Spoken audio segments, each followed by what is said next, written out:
Την αλήθεια. Θα πω την αλήθεια. Λοιπόν, παιδιά, καλή σας μέρα. Πάμε στη Τσαμπίκα. Αχ, νόμιζα ότι μου σκίστηκε πασμένα και λέω Παναγιά μου και λέω πολύ. Λοιπόν, είναι η δεύτερη πτήση που κάνουμε. Την πρώτη δεν την πραγματοποιήσαμε δυστυχώς. Δεν με κάνεις πολύ κοντινό. Την πρώτη δεν την πραγματοποιήσαμε δυστυχώς γιατί αργήσαμε να έρθουμε. Είναι γεγονός ότι κάναμε βλακεία. Καθυστερήσαμε να ξεκινήσουμε από το Μεγάλο Σίτι και φτάσαμε εδώ πέρα αργοπορημένες. 5 και 4 ήταν. Ο φίλος μας ο Βασίλης 5 και 10. Ο φίλος μας ο Βασίλης ήταν εδώ ήδη από τις 4 και 4. Έχει τα χίλια δίκαια ό,τι και να πει, αλλά εντάξει, θα μας βρίσει λίγο καμιά ώρα, δύο το πολύ, μετά δεν χρειάζεται περισσότερο. Όλο το τετραήμερο να μας βρίσει. Παραλυρό. Λοιπόν, ήμασταν αργοπορημένες, φτάσαμε. Οφείλεται. Είπαμε πως ξέχασα κάτι. Καλά δεν τα λέμε. Μια χαρά συνέχεια. Οφείλεται το ότι αργήσαμε να φτάσουμε. Εν μέρει οφείλεται και στη γλωσσοφαγιά. Υπήρχαν πάρα πολλοί άνθρωποι που μας στείλανε στη Ρόδο με τις ευχές τους, τις καλύτερες όλοι. Και βρήκαμε εισιτήριο σε πάρα πολύ καλή τιμή προσφορά. Προσφορά δεν το συζητάμε.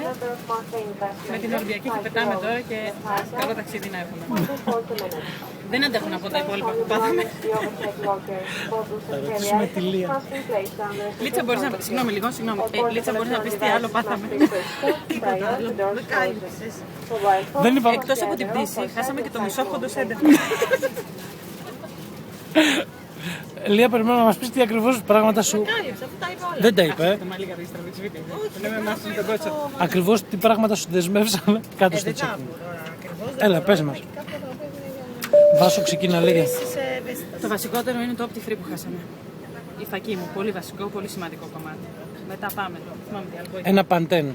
Χάσαμε ένα παντέν κρέμα μαλλιών, μία παντέν κρέμα μαλλιών. Χάσαμε ένα αποσμητικό Dove spray.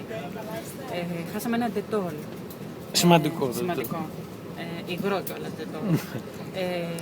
Χάσαμε ένα ειδικό σαμπουάν που έχουμε για μύκητες, γιατί έχουμε κολλήσει και μύκητες. Εξωτερικούς να σημειώσω, στο δέρμα. Τι άλλο μας κράτησε? Τον αφρό. Τον αφρό, χάσαμε τον αφρό μαλλιών. Ο αφρός, το σημαντικό του είναι το χρησιμοποιεί η Βασούλα. Τώρα το μοναδικό. Τώρα θα πετάνε οι τριχούλες της, δεν μπορούμε να κάνουμε κάτι. Αν δεν κάνω σαλασάκι, θα έχουμε πρόβλημα. Έχει και αέρα στη Ρόδο, θα πετάνε οι τριχούλες της. Τώρα τι να κάνουμε. Αυτά κοστίζουν μια περιουσία. Χάλασες όλο το βιντεάκι.